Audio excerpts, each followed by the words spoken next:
ওকে, শুরু করতেছি আমি। আগের দিন আমরা ওই পর্যায়বৃত্ত ধর্ম সেগুলোই দেখতেছিলাম। আমরা বলছিলাম এটা দিয়েই শুরু করব, এবং আমরা আগের দিন জাস্ট একটা ধর্ম দেখছি, সেটা হচ্ছে গণনাঙ্ক স্ফুরণাঙ্ক। সেটার মধ্যেও তাও কয়েকটা বিশেষ পর্যায়ে দেখছি, ডি ব্লকেরগুলো দেখি নাই, বলছি সেগুলো পরে দেখব, যখন ডি ব্লক মৌল পড়বো তখন বলবো, কারণ সেটা একটু অন্যভাবে ব্যাখ্যা করা লাগবে। তো এবার আমাদের এই আজকের টপিকটা হচ্ছে আরেকটা পর্যায়বৃত্ত ধর্ম, যেটা 19 আমরা পড়ে আসছিলাম। সেটা হচ্ছে পারমাণবিক আকার বা পরমাণুর আকার, সেটা একটা গ্রুপে এবং একই পর্যায়ে একটা নির্দিষ্ট অর্ডার মেনটেন করে চেঞ্জ হয়। সো এই ব্যাপারটা নিয়ে আজকে আমরা কথা বলবো। 9-10 আমরা পড়ছি, এটা যথেষ্ট সহজই। আমরা আর একটু ডিটেলস জানবো, আর এই আকারগুলোকে আরও কতভাবে এক্সপ্রেস করা যায় সেগুলো নিয়ে একটু জানবো। সো প্রথমে আসি যে তাহলে আমাদের আজকে যে পর্যায়বৃত্ত ধর্ম সেটা হচ্ছে পরমাণুর আকার বা পারমাণবিক আকার, যাই বলি না কেন। সো আমরা এই যতগুলো পর্যায়বৃত্ত ধর্ম পড়তেছি সবগুলোই আমরা যে ব্যাপারটা খেয়াল করব, বা প্রত্যেকটার জন্য যে জিনিসটা আমরা আমাদের কোশ্চেনগুলো যেভাবে আসবে, একই গ্রুপে অথবা একই পর্যায়ে এগুলার পরিবর্তনগুলো ব্যাখ্যা করতে বলবে। আমরা হুট করে চাইলেই পর্যায় সারণীর যে কোনো জায়গা থেকে দুইটা মৌল হুট করে নিয়ে বলে দিতে পারবো না এটা বড় হবে না ছোট হবে, বা এটার ধর্ম এটার কীরকম হবে হুট করে বলা সম্ভব না, মানে দুইটার তুলনা করা সম্ভব না। ওই নির্দিষ্ট একটা অর্ডার মেনটেন করা লাগবে, হয় তারা একই গ্রুপে থাকবে অথবা একই পর্যায়ে থাকবে। ওকে, মানে যদি হুটহাট এক জায়গা থেকে দেওয়া হয় তাহলে অ্যাকচুয়ালি অর্ডার অনুযায়ী বলা যাবে না, একটু চিন্তা করে বলা লাগবে, তাতে নাও মিলতে পারে। ওকে, এরকম একটা চান্স থাকবে। সো একই পর্যায়ে বা একই গ্রুপে হইলে তখন আমরা ওই ধর্ম নিয়ে বলতে পারবো বা ওইটার পরিবর্তনটা নিয়ে বলতে পারবো। আচ্ছা, তো এখন আমরা আসি যে একটা পরমাণুর আকার নর্মালি আমরা জেনে আসছি আগের চ্যাপ্টারটাতে, যে নিউক্লিয়াসের চারপাশে কক্ষপথগুলোতে যে ইলেকট্রন থাকে সেই ইলেকট্রনগুলো নর্মালি ইলেকট্রন মেঘের মতো ছোটাছুটি করে, আমরা এরকম বলে আসছিলাম। নিউক্লিয়াসের চারপাশে ইলেকট্রন মেঘের মতো ছোটাছুটি করে। ওকে, সো এখন একটা পরমাণুতে ইলেকট্রনগুলোকে ধরে রাখতেছে নিউক্লিয়াসের যে প্রোটনগুলো, সেই প্রোটনগুলো নিউক্লিয়াসে ইলেকট্রনগুলোকে ধরে রাখতেছে, আবার ইলেকট্রনের নিজেদের মধ্যেও বিকর্ষণ আছে। তার মানে একটা পরমাণুর মধ্যে দুইটা টাইপের বলই কাজ করতেছে, আকর্ষণ বল বিকর্ষণ বল দুইটাই কাজ করতেছে। সো এই ক্ষেত্রে আমাদের পরমাণুর আকারটা বা ইলেকট্রন মেঘগুলো এই পরমাণুর চারদিকে কতখানি অঞ্চল জুড়ে বিস্তৃত হয়ে আছে সেটাকে আমরা অ্যাকচুয়ালি পরমাণুর আকার বলবো। কারণ আমরা নর্মালি ওই যখন দেখি ইলেকট্রন মাইক্রোস্কোপে, যখন আমরা ওই একটা পরমাণুকে দেখি তখন অবশ্যই তার স্তরগুলোকে আমরা দেখতে পারি না ওভাবে। ওকে, আমরা এই যে ইলেকট্রন মেঘটা কত দূর ছড়ায় আছে সেটাই দেখতে পারবো অ্যাকচুয়ালি।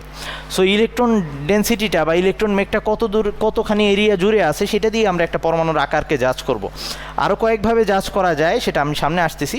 তো নর্মালি এখন একটা 9-10 আমরা পড়ে আসছিলাম, আবার আমি ব্যাখ্যা করব যে আমরা যতই একটা পর্যায়ে বাম থেকে ডানে যাই তখন আস্তে আস্তে পরমাণুর আকার বাড়ে। মানে একটা পর্যায়ে যখন আমরা বাম থেকে ডানে যাই, বাম থেকে ডানে, তখন আস্তে আস্তে পরমাণুর আকার হ্রাস পায়, তখন পরমাণুর আকার হ্রাস পায়।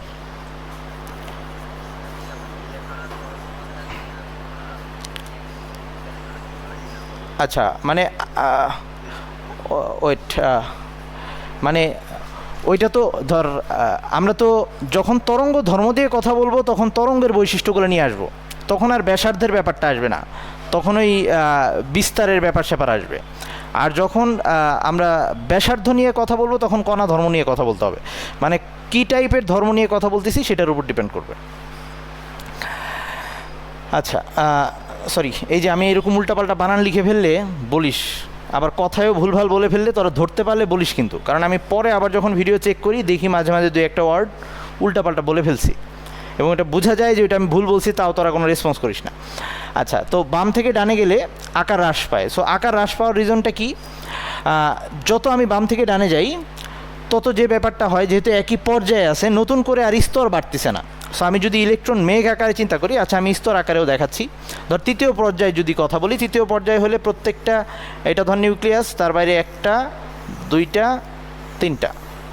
ওকে, প্রত্যেকটা মৌলেরই ওই পর্যায়ের মধ্যে যতগুলো মৌল আছে সবগুলারই এরকম 3টা করে স্তর থাকবে। সো আমি তো বলছি যে আমরা নর্মালি এরকম স্তর আকারে দেখবো না, আমরা এইভাবে দেখবো অ্যাকচুয়ালি। সো এখন যেহেতু ওই আমরা আগের দিনই বলে আসছি যে ওই কুলম্বের সূত্র F is proportional to Q1 Q2, চার্জের গুণফলের সমানুপাতিক। তাইলে এখন এইখানে যে আকর্ষণ বলটা, একই সাথে কিন্তু তাদের মধ্যে বিকর্ষণ বলও কাজ করতেছে, সেটা নিয়ে পরে আসতেছি। সো এইখানে প্রোটন সংখ্যা যত বাড়বে, আমরা জানি যে আমরা যখন বাম থেকে ডান দিকে যাচ্ছি আস্তে আস্তে প্রোটন সংখ্যা বাড়তেছে। ধর এটা যদি সোডিয়াম হয়, তারপর যদি ম্যাগনেসিয়াম হয়, সোডিয়াম ম্যাগনেসিয়াম আস্তে আস্তে 11, 12 এরকম প্রোটন সংখ্যা বাড়তেছে। সো প্রোটন সংখ্যা বাড়তেছে, বাইরে ইলেকট্রনও বাড়তেছে, তার মানে এই যে চার্জের গুণফল, পজিটিভ আর নেগেটিভ যে চার্জের গুণফল, সেই আকর্ষণ বলের মানটা আস্তে আস্তে বাড়তেছে। আর এটা বাড়ার ফলে এই ইলেকট্রন যেটা মেঘ আকারে ঘুরতেছে সেগুলা আস্তে আস্তে চেপে আসবে, আকর্ষণ বলটা বেড়ে যাবে, এর ফলে এরা আস্তে আস্তে চেপে আসবে। একই সাথে বিকর্ষণ বলটাও বাড়বে, কিন্তু বিকর্ষণ বলের তুলনায় আকর্ষণ বলটা এতখানি বাড়বে যে যাতে তুলনামূলক যে হারে বিকর্ষণ বাড়বে তার তুলনায় আকর্ষণটা বেশি বাড়বে। সো তখন সেটা হ্রাস পেয়ে আসবে, চেপে আসবে। সো আমরা বাম থেকে ডানে গেলে আস্তে আস্তে আকার হ্রাস পায়। এটা নিয়ে কারো কোনো ইয়ে আছে কি না?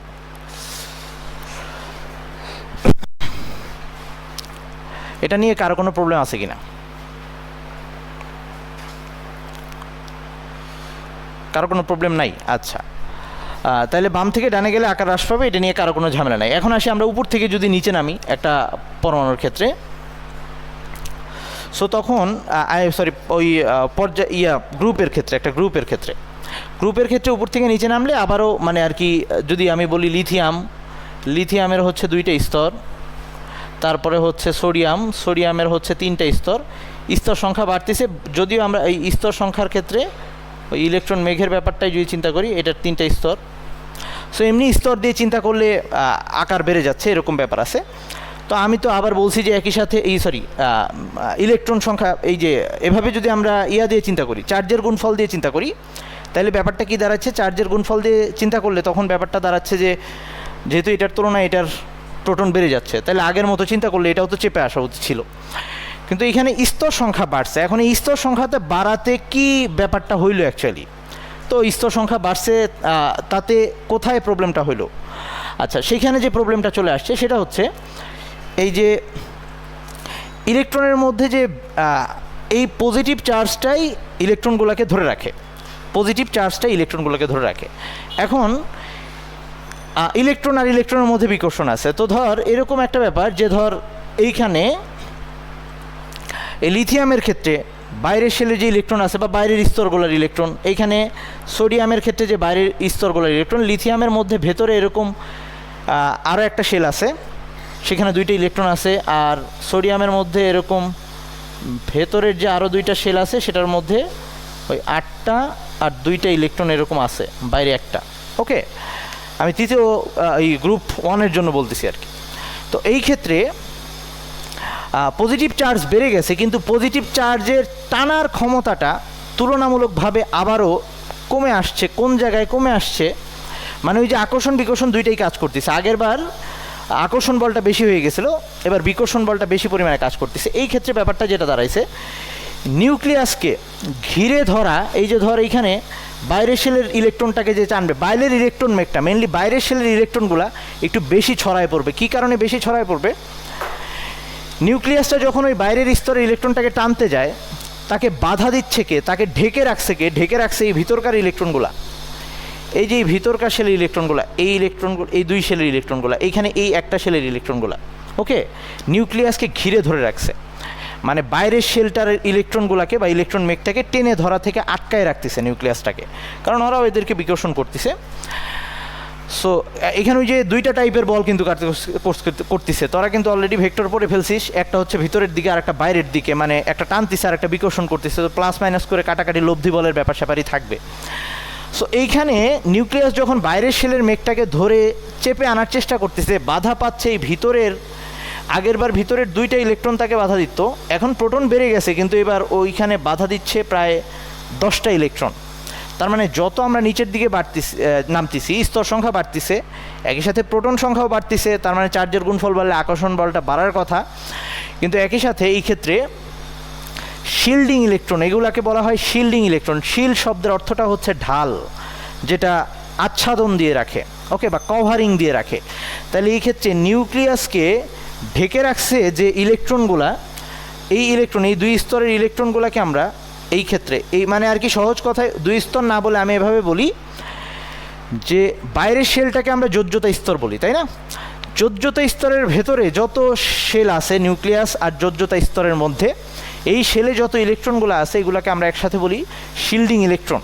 ওকে, তো এই শিল্ডিং ইলেকট্রন বেড়ে যাওয়ার কারণে আকর্ষণ বলের তুলনায় বিকর্ষণ বলটা বেড়ে গেছে। এই জন্য যদিও প্রোটন সংখ্যা মানে চার্জের গুণফল বেড়ে গেছে, তবুও তুলনামূলকভাবে আকারটা বেড়ে যায়। 9-10 এই কথাটা লেখা ছিল যে এই ক্ষেত্রে চার্জের ওই নিউক্লিয়ার চার্জ বাড়ার কারণে যে পরিমাণ আকর্ষণ বল বৃদ্ধি পায়, বিকর্ষণের কারণে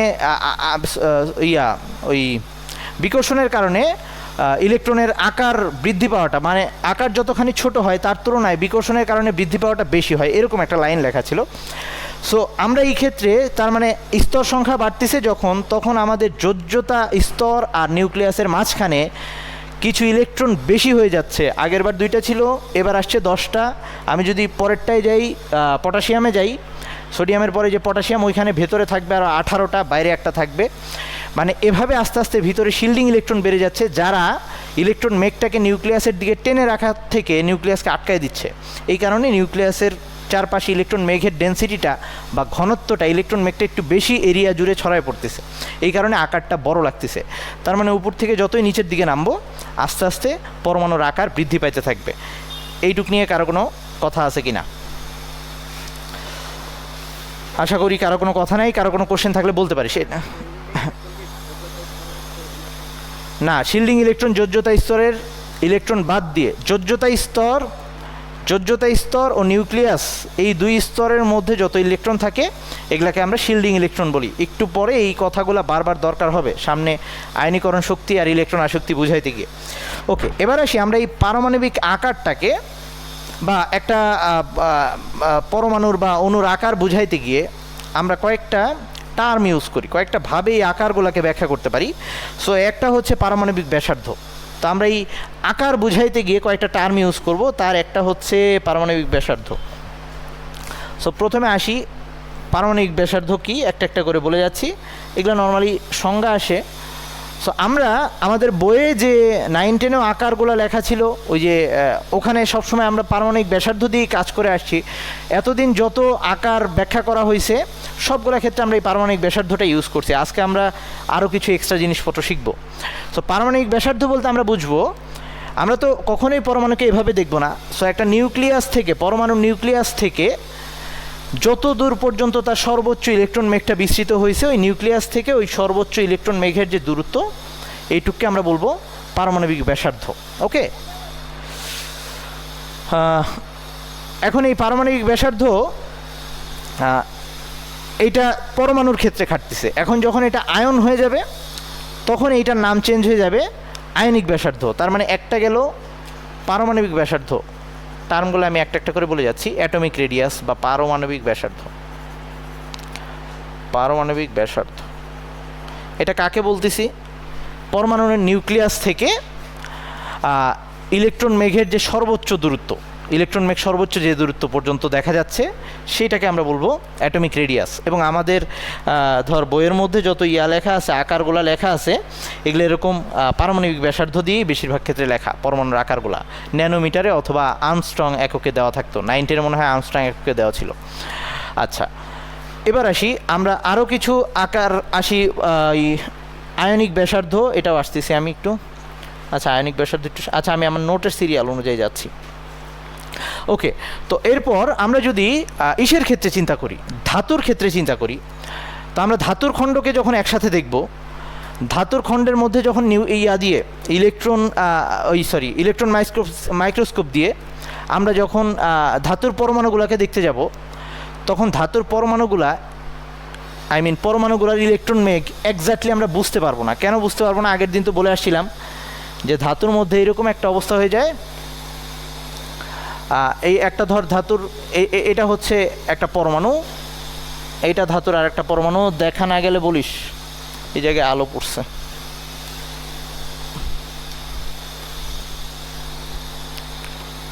এটা হচ্ছে একটা ধাতুর পরমাণু, এইটা আর একটা ধাতুর পরমাণু। নর্মাল অবস্থায় এখানে তো ইলেকট্রন মেঘ একটা দূরত্ব পর্যন্ত, কিন্তু যখন ও ধাতুর খণ্ডের মধ্যে আসে তখন বাইরের শেলের ইলেকট্রনটা এদিক দিয়ে ছোটাছুটি করে, আগের দিন আমরা বলছি। তার মানে এক্স্যাক্টলি আমরা ওর যে ইলেকট্রনের ব্যাসার্ধ এরকম কিছু বুঝতে পারবো না। সো এখানে পুরো একটা জায়গা জুড়ে আমরা ইলেকট্রনের ডেন্সিটিটা পাবো, সব জায়গায় ইলেকট্রন ঘুরতেছে, এরকম একটা অবস্থা, এরকম একটা অবস্থা হবে। ওকে, এদের দুইজনের মাঝখানে ইলেকট্রন ছোটাছুটি করতেছে। তো এই ক্ষেত্রে আমরা তখন এই পারমাণবিক ব্যাসার্ধটাকে কিভাবে বলবো? তখন এই নামটাকে আমরা একটু চেঞ্জ করে ফেলছি, ওটাকে বলতেছি ধাতব ব্যাসার্ধ। ওকে, বা মেটালিক রেডিয়াস বা ধাতব ব্যাসার্ধ। ধাতব ব্যাসার্ধ একটা একটা করে আসতেছে। হ্যাঁ, তাহলে যখন ধাতব খণ্ডের মধ্যে এরকম দুইটা ধাতব পরমাণু আছে, তখন তাদের ক্ষেত্রে ব্যাসার্ধটা আমি এক্স্যাক্টলি এরকম নিউক্লিয়াস থেকে কত দূরত্বে আসি ইলেকট্রন মেঘ বোঝা যাবে না, কারণ ইলেকট্রন ছোটাছুটি করতেছে। আমি আগের দিনই বলছিলাম তখন খণ্ডটাকে এরকম দেখা যায় যে কি বলে, ওই ইলেকট্রন মেঘের মধ্যে যেন ওই অ্যাটমগুলার শেল, ওই শেলটা বা কোর যেটাকে বলি সেটা ভাসতেছে, এরকম মনে হয়। সো ওখানে যেহেতু এক্স্যাক্টলি আমি ওই যে কত দূর পর্যন্ত মেঘ বিস্তৃত সেটা বুঝতে পারতেছি না, তো সেক্ষেত্রে আরেকটা মেথড অ্যাপ্লাই করা হয়েছে। কী করা হয়েছে? আমরা এই ক্ষেত্রে দুইটা নিউক্লিয়াস কত দূরত্বে আছে আগে সেটা বের করব। মানে একটা ধাতব খণ্ডের মধ্যে দুইটা ধাতুর পরমাণু কত দূরত্বে অবস্থান, নিউক্লিয়াসটা কত দূরত্বে অবস্থান করতেছে সেটা আগে বের করব। এটা বের করার নিয়মটা কি? এটা বের করার নিয়ম যে মেথডটা অ্যাপ্লাই করা হয় সেটার নাম হচ্ছে X ray diffraction method, XRD বলে। হ্যাঁ, এটা দিয়ে অনেক কিছুই করা যায়। একটা উদাহরণ দিলাম যে এটা দিয়ে আমরা এটা করতে পারবো, এরকম দুইটা নিউক্লিয়াসের মধ্যবর্তী দূরত্ব নির্ণয় করতে পারবো। X ray diffraction method. Diffraction মানে হচ্ছে অপবর্তন, ডিফ্র্যাকশন ছিল অপবর্তন। ওকে, তো এই মেথডটা দিয়ে আমরা এই দুইটা ধাতুর খণ্ডের মধ্যে দুইটা নিউক্লিয়াসের আন্তঃনিউক্লিয়ার দূরত্ব বের করে তাকে 2 দিয়ে ভাগ দিয়ে, এইটারে এবার 2 দিয়ে ভাগ দিব। 2 দিয়ে ভাগ দিলে যে ডিস্টেন্সটা পাবো ওটাকে বলবো ধাতব ব্যাসার্ধ। তার মানে ধাতব ব্যাসার্ধটাকে আমি এভাবে লিখতে পারি, ধাতব ব্যাসার্ধকে যদি আর দিয়ে দেখাই তাহলে ওই দুইটা নিউক্লিয়াসের মধ্যবর্তী দূরত্ব, আন্তঃনিউক্লিয়ার দূরত্বকে আমি ডি দিয়ে দেখাইলাম, এটাকে 2 দিয়ে ভাগ দিব। মানে ওটাকে আমি সরাসরি এভাবে বলতে পারতেছি না যে নিউক্লিয়াস থেকে সর্বোচ্চ মেঘের দূরত্ব, কারণ এখানে আমি বুঝতে পারতেছি না মেঘটা কত দূর পর্যন্ত আছে, মিক্স হয়ে গেছে। আমার কাছে একটা ভিডিও আছে, ক্লাস শেষ হওয়ার আগে যদি একটু সুযোগ হয় আমি এই ধাতব বন্ধনের ব্যাপারটা একটু দেখাবো। আচ্ছা, তো এখন কথা হচ্ছে, আচ্ছা মাঝখানে সমযোজী ব্যাসার্ধটা বাদ পড়ে গেছে রে। আচ্ছা, সমযোজী ব্যাসার্ধটা একটু পরে বলতেছি। তো এবার আসি সমযোজী ব্যাসার্ধ। সমযোজী ব্যাসার্ধটা কীরকম সেটা একটু বলি। তো আমরা তো অনেকভাবে পরমাণু অ্যাটাচ থাকতে পারে, মুক্ত অবস্থায় থাকতে পারে। তখন তার যেমন ধর আমরা যদি এর ক্ষেত্রে দেখি যে কোনো মুক্ত পরমাণু আকারে দেখি, তখন আমরা এভাবে পারমাণবিক ব্যাসার্ধ বলবো। যদি ধাতুর খণ্ডের মধ্যে দেখি তখন সেইখানে ধাতব ব্যাসার্ধ দিয়ে যাচ করব। যদি কখনো অণুর মধ্যে দেখি, যদি সেটা সমযোজী অণু হয় তাইলে কি অবস্থা করব? তাইলে আমাদের এবার হচ্ছে সমযোজী ব্যাসার্ধ।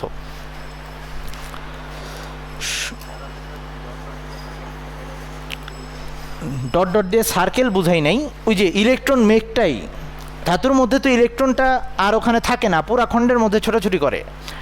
তো ধর এই যে অর ইলেকট্রনটা একদম এই পর্যন্ত এরকম অনেক দূর দূরে ছোটাছুটি করতেছে, মানে আমি তো বুঝতে পারতেছি না যে ওর এক্স্যাক্টলি ইলেকট্রন মেঘের সীমানাটা কত দূর পর্যন্ত গেছে। আবার এই সাইডে তো আরেকটা পরমাণু আছে, ওই দিকেও গেছে অর ইলেকট্রন, কারণ ছোটাছুটি করতেছে। বুঝছিস কি? ওকে, আমি এই চিত্রটাকে ওখানে আঁকার চেষ্টা করছি। আচ্ছা, এবার আসি সমযোজী ব্যাসার্ধ, পরেরটা। যদি আমি এই অণুতে যুক্ত অবস্থায় যদি ব্যাসার্ধটা নির্ণয় করতে চাই, তখন আবার আমি আরেকটা ঝামেলা পড়বো। কোথায় ঝামেলা পড়বো? ওখানে ধর আমরা দুইটা হাইড্রোজেন পরমাণু এখন অণুর আকারে আছে। তো হাইড্রোজেন পরমাণু এটা আর একটা হাইড্রোজেন পরমাণু যখন অণুতে যুক্ত হয় একটা আরেকটার মধ্যে এরকম সমযোজী বন্ধনে আবদ্ধ হইলে, আগের দিন বলছি তবু আজকে আবার একটু মনে করাই দিই, দুইটা অরবিটাল হাইড্রোজেনের যেমন একটা এস আর একটা এস আছে, একটা এস আর একটা এসের মধ্যে পুরো প্রবেশ করে মিশে যায়, বুঝছিস?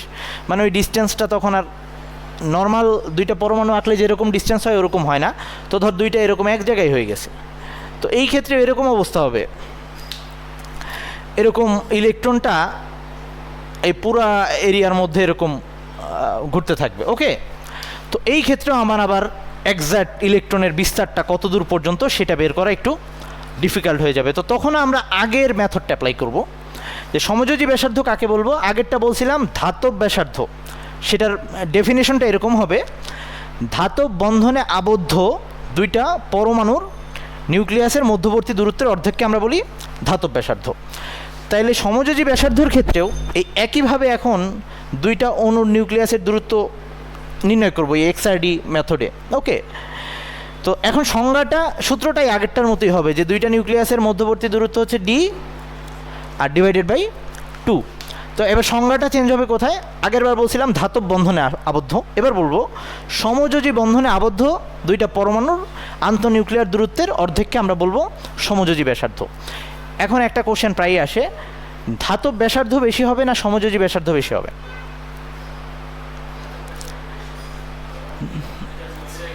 হ্যাঁ, ধাতব ব্যাসার্ধটা কিন্তু বেশি হবে, কারণ সমযোজীর মধ্যে দুইটা একটা আরেকটার মধ্যে মিশে গেছে, নিউক্লিয়াস দুইটা অনেক কাছাকাছি চলে আসছে। কিন্তু সরি, উল্টা বলে ফেললাম নাকি নাকি আমি সমযোজীই বলছি? সমযোজী বলছি, ওকে ঠিক আছে। ওকে, আর ধাতুর ক্ষেত্রে দুইটা নিউক্লিয়াস,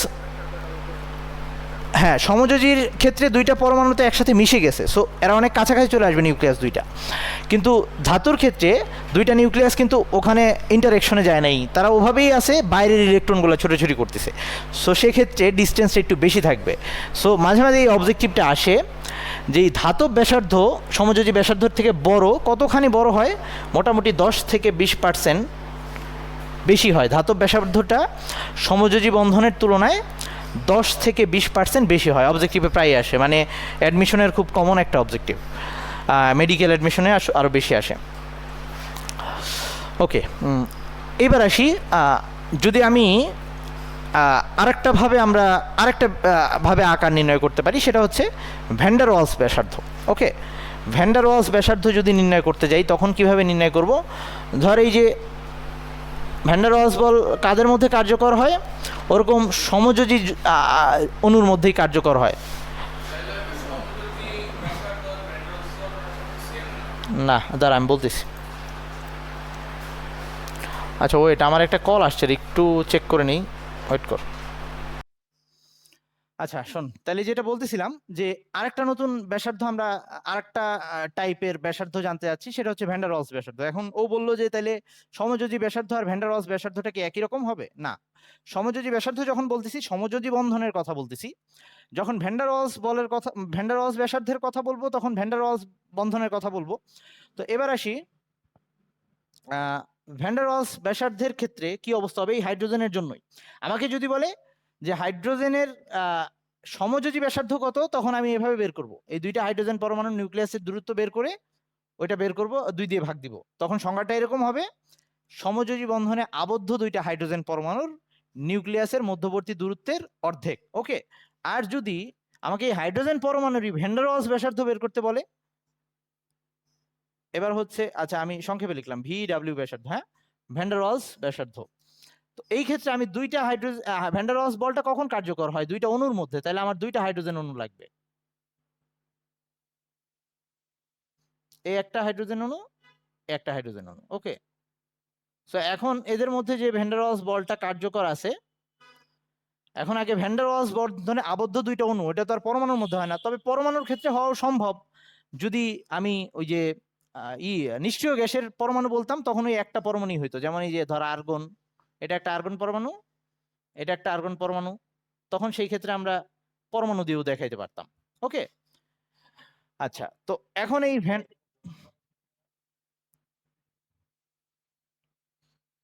না, পানির অণুর মধ্যে ভ্যান ডার ওয়ালস বল না, সবসময় গ্যাসের অণুর মধ্যে নর্মালি ভ্যান ডার ওয়ালস বল কার্যকর হয়। পানির অণুর মধ্যে অবশ্য, পানি যখন ওই যে গ্যাসীয় অবস্থায় চলে যাবে তখন তার মধ্যে ভ্যান ডার ওয়ালস বল কার্যকর হইতে পারে, কিন্তু পানির মধ্যে আরেকটা ডিফারেন্ট টাইপের ভ্যান ডার ওয়ালস বল থাকে। আচ্ছা, ওর কোশ্চেন হচ্ছে পানির অণুর মধ্যে এটা হবে কিনা। মেইন কথা হচ্ছে ভ্যান ডার ওয়ালস বল তখনই আসবে যদি ওই অণুগুলোর মধ্যে কোনো রকম আগের থেকে চার্জ না থাকে, আই মিন পোলারিটি না থাকে, তখন কাজ। আচ্ছা, ও বলতেছে সমযোজী বন্ধন আর ভ্যান ডার ওয়ালস বলের মধ্যে পার্থক্য কি? সমযোজী বন্ধনে দুইটা অরবিটাল পুরো মিশে গেছে একটার সাথে একটা, আর সমযোজী বন্ধন ক্রিয়া করতেছে দুইটা পরমাণুর মধ্যে। আর ভ্যান ডার ওয়ালস বল অণুর মধ্যেও হইতে পারে, পরমাণুর মধ্যেও হইতে পারে, এবং এইখানে একটা আরেকটার সাথে বহু ডিস্টেন্স। ওকে, এবং এটা খুবই দুর্বল একটা আকর্ষণ বল, এখানে অরবিটালের কোনো রকম ইয়াই নেই, মানে টাচই নেই, বুঝছিস? সমজ হ্যাঁ, হ্যাঁ, হ্যাঁ, সে কার্বন ডাইঅক্সাইড হইতে পারে। হ্যাঁ, কার্বন ডাইঅক্সাইড হইতে পারে, হ্যাঁ, এরকম হইতে পারে। ও আমাকে কোশ্চেন করছে যে আমি তো এখানে দুইটা ইয়া বলতেছি, আমরা ধর এই যে ভ্যান্ডারওয়ালস ব্যাসার্ধ, এই কথাটা আমি কি দুইটা ডিফারেন্ট ইয়ের জন্য বলতে পারবো না? তখন বলতে পারবো না। আচ্ছা, খুব ভালো একটা কোশ্চেন হয়েছে, থ্যাঙ্কস। কারণ এই যে আমি ধাতব বন্ধন একটু আগে বলছি দুইটা সোডিয়াম পরমাণুর মধ্যে, তো ধাতব বন্ধন সোডিয়াম পরমাণুর সাথে অন্য ধাতুর পরমাণু হইতে পারে, আমরা ধাতু সংকর শুনছি না? তাহলে ধাতু সংকরের যদি একটা খণ্ড নিই, ওটার মধ্যে তো কয়েকটা ধাতুর পরমাণু একসাথে হয়ে আছে, তখন আমরা এই টার্মগুলো ইউজ করতে পারবো না। তার মানে এখন আমরা যে ব্যাসার্ধগুলো ইউজ করতেছি, এগুলা একই জাতীয় পরমাণু নিয়ে কথা বলতেছি। থ্যাঙ্কস কোশ্চেনটা করার জন্য, থ্যাঙ্কস, আমার মাথায় কখনো এই জিনিসটা আসে নাই আগে। ওকে, আচ্ছা, এবার আসি এই দুইটা, তার মানে এই দুইটা হাইড্রোজেন অণু অথবা এইটার মধ্যে এখন ভ্যান্ডার ওয়ালস বন্ধনে আবদ্ধ আছে এরা, তো এই অবস্থায় থাকলে এই পাশাপাশি দুইটা নিউক্লিয়াসের মধ্যবর্তী দূরত্ব, ওকে, যদি আমি এইটার মানে সবচেয়ে তারা যে কোনো ডিরেকশন থেকে আসতে পারে, কাছাকাছি দুইটা নিউক্লিয়াসের মধ্যবর্তী দূরত্ব, সেই দুইটা নিউক্লিয়াসের মানে দুইটা পাশাপাশি যে পরমাণু আছে সেই দুইটা পরমাণুর মধ্যবর্তী নিউক্লিয়াসের দূরত্ব নিব, তাকে 2 দিয়ে ভাগ করব। তার মানে সবগুলারই সংজ্ঞা একই, আই মিন আমরা আন্তঃনিউক্লিয়ার দূরত্ব নিচ্ছি, কিন্তু কিভাবে নিচ্ছি? ধাতুর ক্ষেত্রে ধাতব বন্ধনে আবদ্ধ আছে এরকম দুইটা পরমাণু নিচ্ছি, সমযোজী ব্যাসার্ধর ক্ষেত্রে সমযোজী বন্ধনে আবদ্ধ আছে এরকম দুইটা পরমাণু নিচ্ছি। আবার যখন আমরা ভ্যান্ডারওয়ালস বলতেছি, তখন ভ্যান্ডারওয়ালস ব্যাসার্ধে আবদ্ধ, সরি, বন্ধনে আবদ্ধ আছে এরকম দুইটা অণু, অবশ্য কখনো পরমাণু হইতে পারে, সেটা রেয়ার কেস, বেশিরভাগ ক্ষেত্রে অণু হবে, সেই অণুর মধ্যে পাশাপাশি দুইটা পরমাণুর দুইটা নিউক্লিয়াসের মধ্যবর্তী দূরত্ব তার অর্ধেককে নিচ্ছি। সবাই কি এটুকু বুঝছিস? ওই, সবাই বুঝছিস নাকি? হ্যাঁ, যদি এগুলা আসে, এগুলা ওরকম করে কখনো আসবে না, আই মিন কোশ্চেন আকারে সংজ্ঞাই আসে। আর যদি অবজেক্টিভে আসে তাহলে ওই যে ডি এর মান বলে দিবে, ব্যাসার্ধ বের করতে বলবে, অথবা অবজেক্টিভে ওই অ্যাডমিশন গুলাতে আসতে পারে। আহামরি এগুলা ওভাবে কখনো কোশ্চেন আসে না, আসলে শুধু সংজ্ঞা আসবে। আচ্ছা, এটুকু বুঝছিস তাইলে সবাই? আচ্ছা, তাহলে আমরা যে 3টা ব্যাসার্ধ শিখলাম, একটা হচ্ছে আহ, প্রথম প্রথম ব্যাপারটা বাদ, যেটা হচ্ছে ওই নর্মাল সিঙ্গেল পরমাণু হিসেবে চিন্তা করতেছিলাম, ওইটার কথা বাদ। পরে যে 3টা টার্ম শিখলাম, একটা হচ্ছে ধাতব ব্যাসার্ধ, আরেকটা হচ্ছে সমযোজী ব্যাসার্ধ, আরেকটা হচ্ছে লাস্টে পড়লাম ভ্যান্ডার ওয়ালস ব্যাসার্ধ। এই 3টার মধ্যে সবচেয়ে বেশি ডিস্টেন্স হবে কোনটার? এই ভ্যান্ডার ওয়ালসের, কারণ গ্যাসের অণু সবচেয়ে বেশি দূরে দূরে থাকে। ওকে, ভ্যান্ডার ওয়ালস ব্যাসার্ধের মান সবচেয়ে বেশি হবে, তারপরে হবে ধাতব ব্যাসার্ধ, এবং সবার লাস্টে হবে সমযোজী ব্যাসার্ধ, কারণ ওখানে দুইটা অরবিটাল একটা আরেকটার মধ্যে পুরো প্রবেশ করে। আমরা কিন্তু এগুলা নিয়ে সামনে আবারও পড়বো, আমি কিন্তু বারবার এই কথাটা বলতেছি যে আমরা সমযোজী বন্ধন কিভাবে হয়, ভ্যান্ডার ওয়ালস বল কিভাবে সৃষ্টি হয়, এগুলা নিয়ে সামনে আবার পড়বো, টার্ম আছে সামনে। এই জন্যই বলতেছি চ্যাপ্টারটা পুরাটা যখন আমাদের পড়া শেষ হয়ে যাবে, এগুলা কথা আরো সহজ লাগবে, তখন যদি আমার এই লেকচারগুলো আবার দেখিস তখন আরো সহজে বুঝতে পারবি। আচ্ছা, এবার আসি, আমাদের তো আয়নও গঠিত হয়, ক্যাটায়ন অ্যানায়ন। আচ্ছা, সবাই আবার একটু জয়েন দে। ওকে, তাহলে আমরা এখন এই পরের আকার নিয়ে আরেকটা হচ্ছে, আমরা জানি যে পরমাণু ইলেকট্রন ছেড়ে দিয়ে অথবা ইলেকট্রন গ্রহণ করে ক্যাটায়ন আর অ্যানায়ন হইতে পারে, তো সেই ক্ষেত্রে তাদের যে আকারটা সেটাকে আমরা আয়নিক ব্যাসার্ধ বলি। তো আমাদের এখনকার টার্মটা হচ্ছে আয়নিক ব্যাসার্ধ।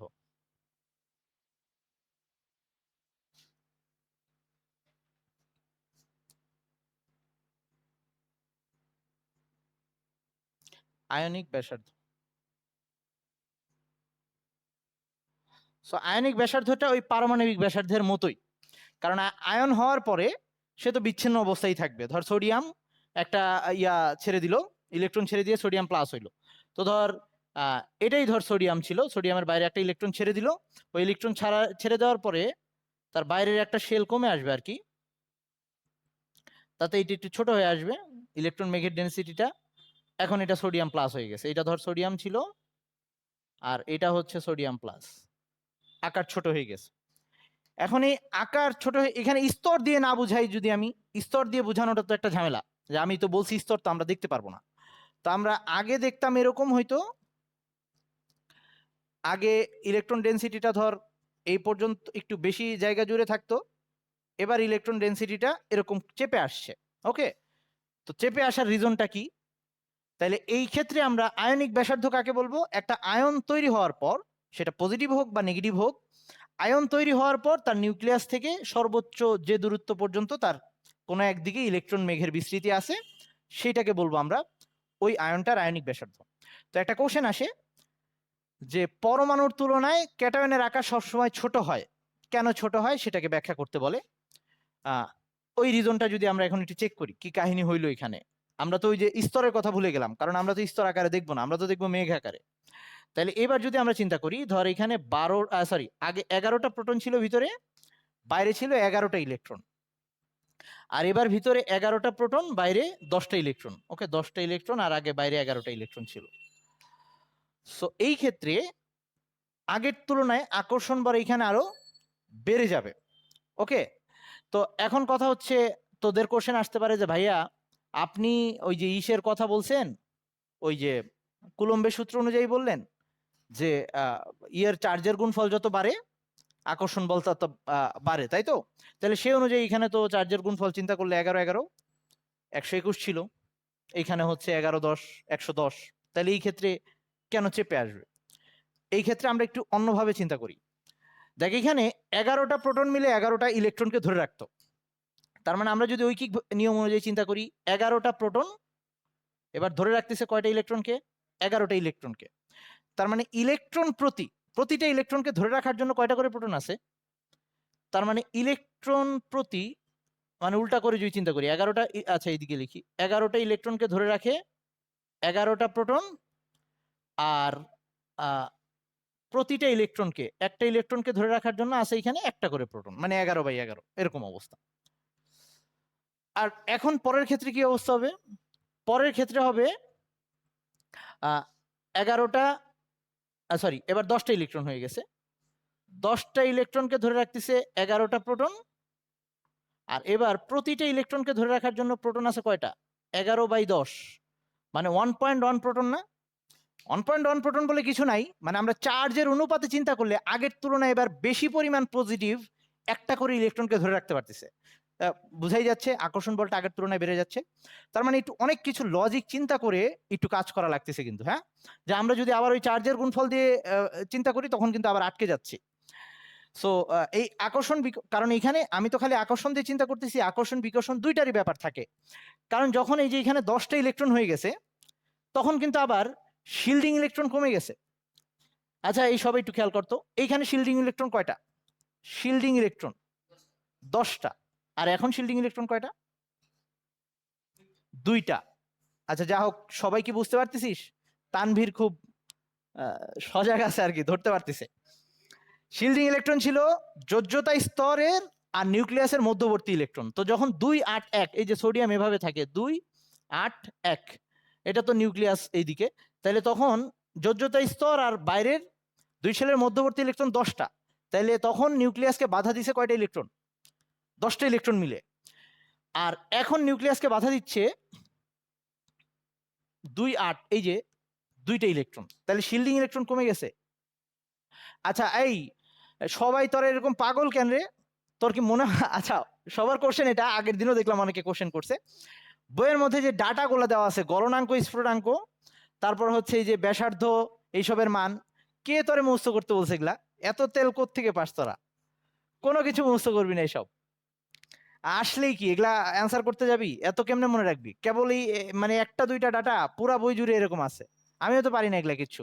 ওই খালি ছোটবেলায় পড়ছি যে সোডিয়াম ক্লোরাইডের গলনাঙ্ক 801, স্ফুটনাঙ্ক 1465°C, বরফের 0 আর 100 ওই পানির, এইসবই পারি। ওগুলা পারলেই হবে, এগুলা লাগবে না। আসলেই তুই মুখস্থ করবি কেন এগুলা? মেডিকেলে মাঝে মাঝে দিয়ে দেয়, কিন্তু ওই একটার জন্য তুই এত কিছু মুখস্থ করবি? ইম্পসিবল ব্যাপার। আচ্ছা, এবার আসি, মানে নিজের উপরে পেন নিবি না কখনোই, এগুলা আলতু ফালতু জিনিস কেন মুখস্থ করবো? এগুলা তো মানে কখনোই তুই এইরকম একটা চ্যাপ্টারের ডাটা যদি তুই চিন্তা করিস, এরকম তো এইখানে আছে ফার্স্ট পেপারের প্রত্যেকটা চ্যাপ্টারে এরকম কিছু ডাটা আছে, সেকেন্ড পেপারে আছে, আবার ওইদিকে ফিজিক্সেও আছে। এরকম কয়টা ডাটা মনে রাখবি? মেডিকেলে এরকম কিছু কোশ্চেন আসে ডাটা নির্ভর, কিন্তু আগের থেকে আমি ওগুলাকে ছেড়ে দিয়েই পড়াশোনা করছি। ওই একটা নাম্বারের জন্য আমি অযথা এত পড়বো কেন? আর আমি কি পরীক্ষার হলে যাব 100 অ্যান্সার করার জন্য? অবশ্যই না। অ্যাডমিশন পরীক্ষায় কখনোই আমি 100 বা 120টা অবজেক্টিভ বা ওই আমি একদম সব অ্যান্সার করে আসবো এই চিন্তা নিয়ে কখনোই যাওয়া যাবে না। এটা নিয়ে যে যাবে সে চান্স পাবে না। ওকে, এই কাজ কখনো করিস না। আর যদি মানে আর কি তুই অন্য টাইপের কিছু হোস মানে তাইলে ডিফারেন্ট ব্যাপার সব। ওকে, আচ্ছা এখন এখন আসি তাইলে এই এই ক্ষেত্রে তাইলে ওই যে ওই ব্যাখ্যাটাও কিন্তু এবার খাটলো যে যদিও এখানে চার্জের গুণফলের ব্যাপারটা থাকে, একই সাথে তো আবার শিল্ডিং ইলেকট্রনেরও ব্যাপার আছে।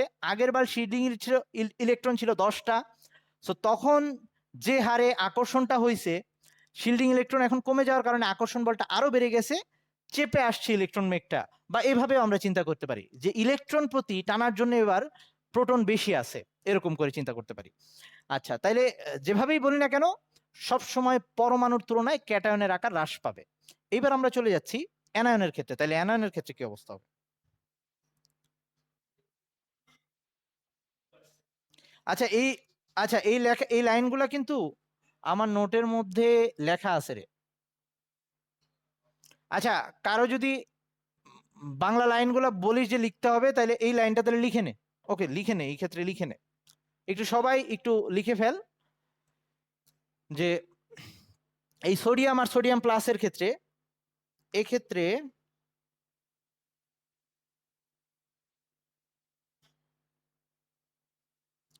শিল্ডিং শিল্ডিং আরে এই যে ক্যাটায়নের ক্ষেত্রে, এখন তো ক্যাটায়ন নিয়ে বলতেছি, এক্ষেত্রে শিল্ডিং ইলেকট্রন সংখ্যা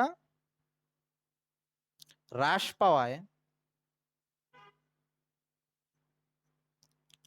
পাওয়ায় ইলেকট্রন মেঘের প্রতি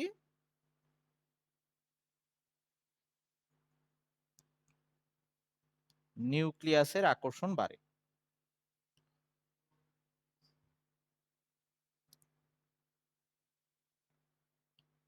আর তোরা একটা কাজ করবি, ধর আমি তো নোটের মধ্যে কিছু টান দিছি, সব লিখে দেওয়া সম্ভব হয় না, তাইলে ওই চ্যাপ্টার জীবনেও শেষ করা যায় না।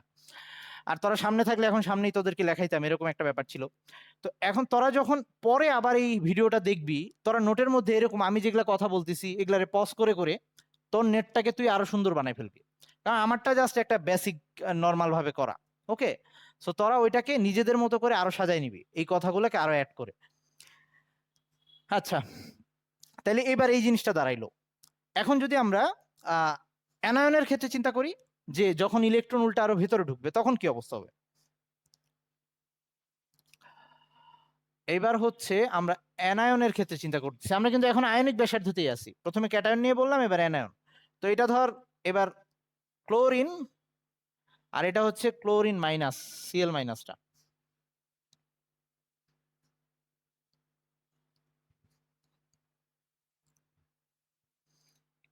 এটা হচ্ছে ক্লোরিন, ভিতরে 17টা বাইরে 17টা ইলেকট্রন।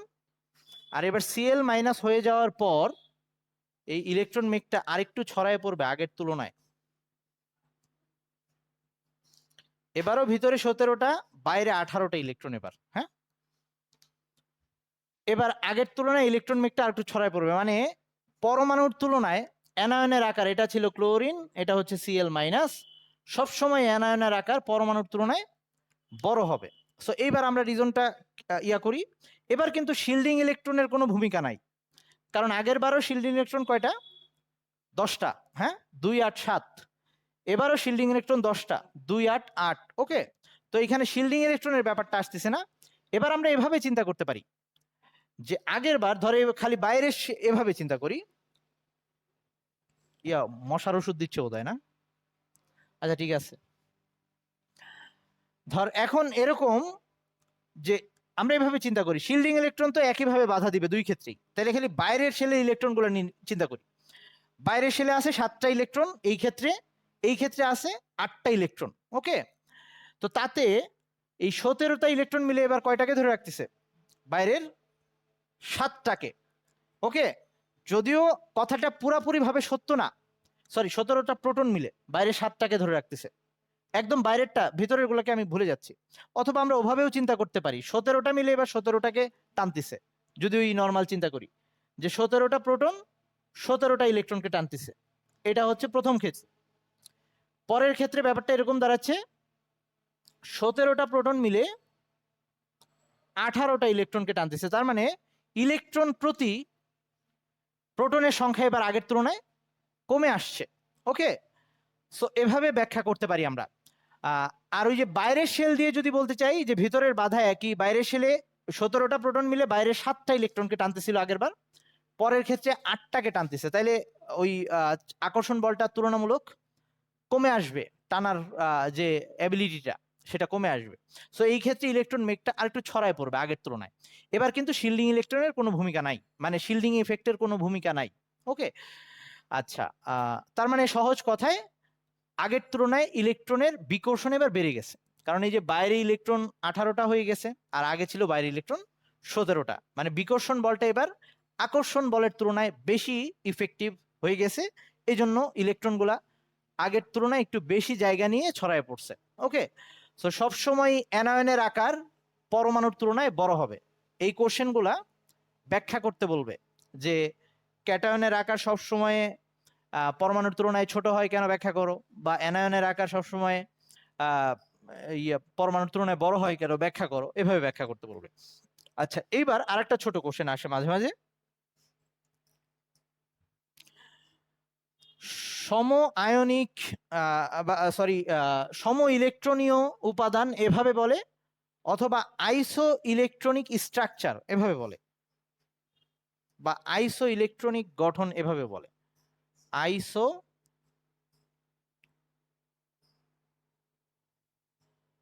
ইলেকট্রনিক বা ইলেকট্রনীয়, যেটাই বলি না কেন একই কথা, ইলেকট্রনীয় উপাদান বা গঠন। আইসো শব্দের অর্থ তো আমরা জানি, আইসো মানে হচ্ছে একই রকম, আইসো ইলেকট্রনীয় মানে একই রকম ইলেকট্রনীয় স্ট্রাকচার, ইলেকট্রন বিন্যাস একই রকম, এরকম যদি কিছু উপাদান পাই, যেমন ধর সোডিয়াম প্লাস, এর বাইরে হচ্ছে 2 8, আবার আমরা এটার সাথে যদি ইয়াকে লিখি ওই যে নিয়ন, আচ্ছা কয়েকটা ইয়া লিখি, ধর এই যে সোডিয়াম প্লাস হচ্ছে 2 8, এরকম এফ মাইনাস, এই যে ফ্লোরিন, এটার বাইরেও কিন্তু 2 8। ওকে, তারপর আরো কি লেখা যায়, Mg2+, এর বাইরেও ইলেকট্রন বিন্যাস করলে 2 8 হবে, মানে এরা হচ্ছে এরকম আয়ন, তারা ক্যাটায়ন হইতে পারে বা অ্যানায়ন হইতে পারে, তারা ইলেকট্রন ছেড়ে দিয়ে বা গ্রহণ করে সবার ইলেকট্রন স্ট্রাকচার একই হয়ে গেছে, এদের সবার ইলেকট্রনীয় স্ট্রাকচার নিয়নের মতো হয়ে গেছে, সবার বাইরে 2 8 ইলেকট্রন বিন্যাসটা। সো এই টাইপের উপাদানগুলোকে আমরা সম ইলেকট্রনীয় বা আইসো ইলেকট্রনীয় উপাদান বলি, বা আইসো ইলেকট্রনিক স্ট্রাকচার বলি, এভাবেও বলা হয়। হ্যাঁ, অ্যালুমিনিয়ামও এরকম বহুত বানানো যাবে, অ্যালুমিনিয়ামও বানানো যাবে, অ্যালুমিনিয়াম 3+ আছে, তারপরে আরো অক্সিজেন 2- বলা যায়, এবং অনেক আছে। ওকে, সো এখন এইসবের ক্ষেত্রে যদি আমরা আকার নিয়ে চিন্তা করি, কোনটার আকার ছোট হবে কোনটার আকার বড় হবে, এই ক্ষেত্রে আমরা ওই যে বাইরে কয়টা ভিতরে কয়টা প্রোটন বাইরে কয়টা ইলেকট্রন ওইসব নিয়ে চিন্তা ভাবনা করব। ধর এইখানে সবগুলোর মধ্যে যদি এভাবে চিন্তা করি যে সোডিয়াম এর ভেতরে হচ্ছে 11টা প্রোটন, বাইরে হচ্ছে 10টা ইলেকট্রন, আর অ্যালুমিনিয়ামের ক্ষেত্রে ভিতরে 13টা প্রোটন বাইরে 10টা ইলেকট্রন, মানে এভাবে চিন্তা করব ইলেকট্রনকে আকর্ষণ করার জন্য ভিতরে কয়টা প্রোটন আছে, ওই ঐকিক নিয়ম করব। ওকে, যার ক্ষেত্রে দেখা যাবে ইলেকট্রন প্রতি প্রোটন চার্জের মানটা বেশি আসবে, তার আকার তত বেশি চেপে আসবে। ওকে, আচ্ছা, এই সবাই কি কথাগুলো ধরতে পারতেছিস? এই চ্যাপ্টারটা এমনিতে একটু বোরিং লাগে, তবুও মানে আর কি, আমি যে সিকোয়েন্সে পড়াচ্ছি তাতে বোরিং লাগা উচিত না, কিন্তু যদি ওই নর্মাল বইয়ের সিকোয়েন্সে পড়তাম আসলেই ইচ্ছা করতো না তোদের পড়তে। আচ্ছা, এইটুক নিয়ে কারো কোনো কোশ্চেন থাকলে করতে পারিস। হ্যাঁ বল।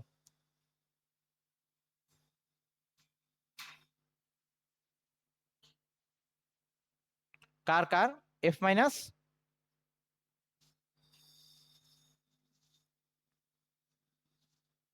মানে ধর ওই যে ওভাবে একটা আইডিয়া দিতে পারবো যে অক্সিজেনের ভিতরে কয়টা ইয়ে আছে, আই মিন চার্জ, ভেতরে হচ্ছে 8, আর ফ্লোরিনের ভিতরে আছে হচ্ছে 7, সরি ফ্লোরিন তো 9, ফ্লোরিনের 9 না, 9ই তো প্রোটন সংখ্যা। হ্যাঁ, ওকে, তাহলে এখন ভিতরে দুইটারই ওর ভিতরে হচ্ছে 8টা প্রোটন, ওর ভিতরে হচ্ছে 9টা প্রোটন, বাট বাইরে ইলেকট্রন ওই অক্সিজেনের দুইজনের ওর ক্ষেত্রে 10টা, ওর ক্ষেত্রেও 10টা। তো এখন ওই জৈকিক নিয়মটা করবি যে 10টা প্রোটনকে ধরে রাখার জন্য, সরি 10টা ইলেকট্রনকে ধরার জন্য আছে প্রোটন 8টা করে, আর এখানে 10টা ইলেকট্রনকে ধরে রাখার জন্য আছে 9টা করে। সো কোন ক্ষেত্রে আকর্ষণ বেশি হবে?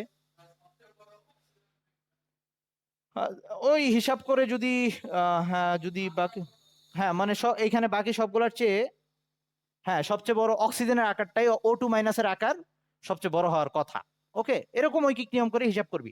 তবে নর্মালি ওই যে কোনো সিকোয়েন্স মেনটেন করেই দিবে, মানে ধর হয় একই পর্যায়ে দিবে, একই গ্রুপে দিবে, যাতে তোরা সহজে আকার বলতে পারিস।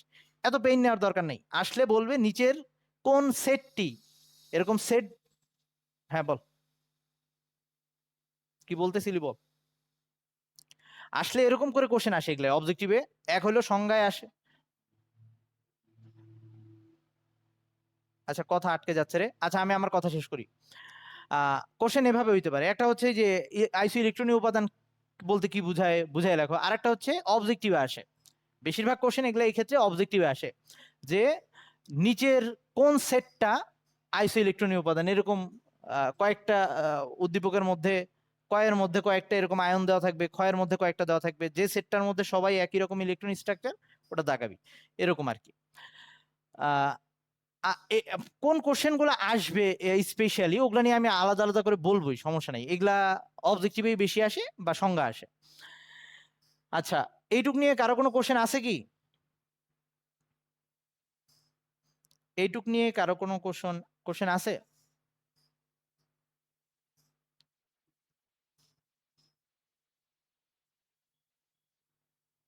মানে এটার কোনো ব্যাখ্যা দেওয়ার কিছু নেই, এটা এটা একটা এরকম টার্ম যে ইলেকট্রনীয় এমন কিছু উপাদান যাদের ইলেকট্রনিক স্ট্রাকচার একই রকম, তো সেগুলাকে আমরা আইসো ইলেকট্রনীয় উপাদান বলি।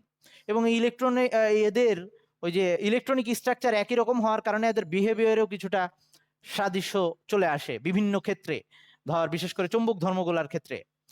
সো ওই ব্যাপারটাই আর কি, বুঝছিস? আচ্ছা, ওকে।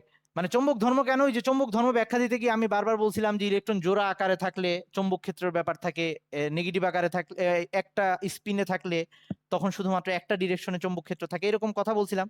এদের সবার একই রকম ইলেকট্রন বিন্যাস, so এদের চৌম্বক ধর্ম মোটামুটি একই রকম হয়, মানে এই ব্যাপারগুলা ডিসকাস করার জন্য এই টার্মটা দরকার হয়। আচ্ছা, এবার লাস্টে এইটুক ছোট্ট করে একটু ধৈর্য রাখ, এই কোশ্চেনটা বেশি আসে না, খুব বেশি ইম্পর্টেন্ট না, ছোট্ট করে বুঝাবো। সেটা হচ্ছে যোজনী বা যোজ্যতা একটা পর্যায়ে কিভাবে চেঞ্জ হয়। আমরা তো জানি গ্রুপের মধ্যে যোজনী একই থাকে, সো গ্রুপ নিয়ে আমাদের চিন্তা নাই। যোজ্যতা বা যোজনী একটা গ্রুপের এই পর্যায়ের মধ্যে কিভাবে চেঞ্জ হয় সেটা নিয়ে বলবো।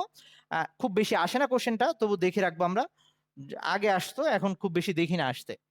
আচ্ছা, ধর আমরা কোনো একটা পর্যায়ে বাম থেকে ডানে যাব, গ্রুপ নিয়ে এখন আর বলবো না, কারণ গ্রুপের মধ্যে যোজনী একই থাকে আমরা জানি।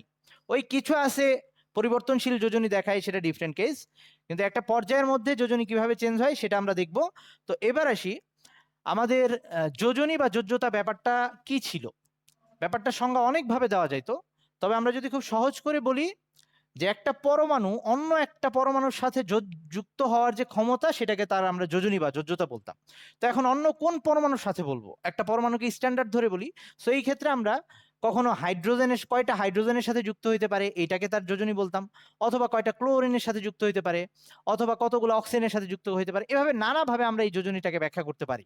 সো এরকম আমরা দুইটা উদাহরণ দিয়ে দেখবো, যে 3 নম্বর পর্যায়ের ক্ষেত্রে একবার ক্লোরিন দিয়ে উদাহরণটা দিব, আরেকবার অক্সিজেন দিয়ে উদাহরণ দিব, যে তাতে তাদের যোজনীর পরিবর্তনটা কিভাবে হচ্ছে সেটা একটু দেখবো। এইটা দেখেই শেষ করব, একটু ধৈর্য রাখ। সো এবার যোজ্যতা বা যোজনী।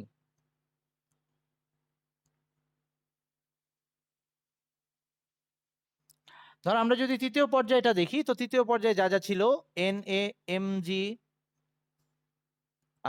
তারপর হচ্ছে aluminium, Si, phosphorus, sulphur, chlorine, argon. আর্গনের অবশ্যই যে নিষ্ক্রিয় গ্যাস, তার যোজনী শূন্য। সো আমরা ওইটারে মানে জিরোই দিব, যা হোক।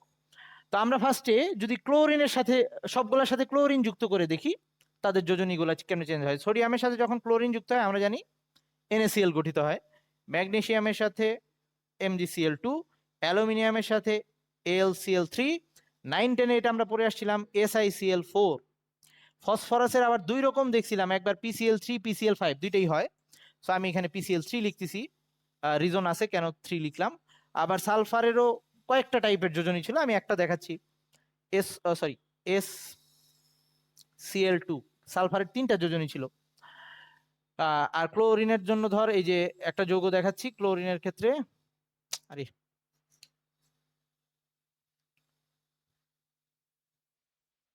আচ্ছা ক্লোরিনের জন্য তো ক্লোরিনের স্ট্যান্ডার্ড নিয়ে নিছি, দাঁড়া এখানে একটু চেঞ্জ করতেছি।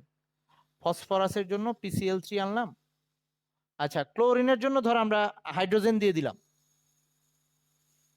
অবশ্য আমরা চাইলে, কারণ ক্লোরিনের জন্য ক্লোরিনের স্ট্যান্ডার্ড আমরা নিতে পারতেছি না, এই জন্য হাইড্রোজেন দিয়ে দিলাম। আর আর্গনের তো নর্মালি কোনো ইয়া হয় না, আই মিন ওই যৌগ গঠন করে না। তো আমরা এই ক্ষেত্রে যদি তাদের যোজনীটা দেখি, এইখানে যোজনী দেখাচ্ছে 1, এইখানে দেখাচ্ছে 2, এইখানে দেখাচ্ছে 3, 4, আবার 3, 2, আর এইখানে গিয়ে আবার 1, 0 এরকম হচ্ছে। ওকে, তার মানে পর্যায় সারণীতে কোনো কোনো ক্ষেত্রে যোজনী এরকম হয় যে বাড়তে বাড়তে সর্বোচ্চ হয়, আবার কমতে কমতে সর্বনিম্ন হয়, এরকম ক্রমও দেখানো যায়, মানে নির্দিষ্ট কোনো ক্রম নাই। আবার যদি আমি এটাকে এবার অক্সিজেন দিয়ে দেখাই, ধর এই পুরো জিনিসটাকে যদি আমি অক্সিজেন দিয়ে দেখাই, আমি এটাকে আচ্ছা এটা এখানে থাকুক। তো সোডিয়ামের যদি অক্সিজেনের সাথে যৌগ লিখি, সোডিয়াম অক্সাইড Na2O, ম্যাগনেসিয়াম হচ্ছে MgO, অ্যালুমিনিয়ামের উভধর্মী অক্সাইড ছিল Al2O3, সিলিকন ডাইঅক্সাইড, তারপরে হচ্ছে এই ক্ষেত্রে ইসের P2O5, তারপর হচ্ছে এটা কি হ্যাঁ SO3 দিয়েও দেখানো যায়, SO3। আর হচ্ছে Cl2O7, এই যৌগটা তোরা দেখছিস কিনা আগে, Cl2O7। হ্যাঁ, আর আর্গনের ক্ষেত্রে তো কিছু নাই।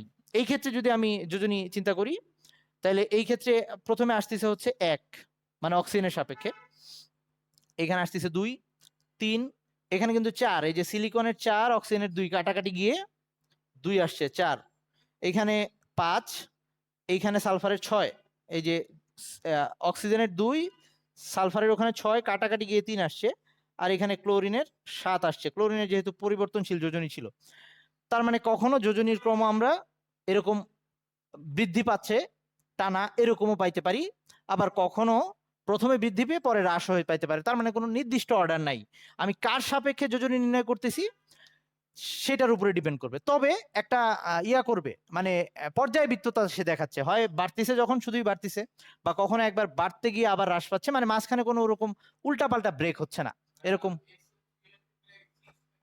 আচ্ছা SO3 ক্ষেত্রে 6 কেন হয়েছে, কারণ অক্সিজেনের তো 2, সালফারের 6 দিলে কাটাকাটি গিয়ে ওখানে 3 আসবে। ওকে, সালফারের 3টা যোজনী ছিল 2, 4, 6, এখানে ইচ্ছা করি আমি ওটা দেখাইছি, আর ওখানে ইচ্ছা করি আমি ওটা দেখাইছি, কারণ আমি 2 অর্ডারটা দেখাই দিতে চাইছি, এই জন্যই 2টা অর্ডার দেখাইলাম।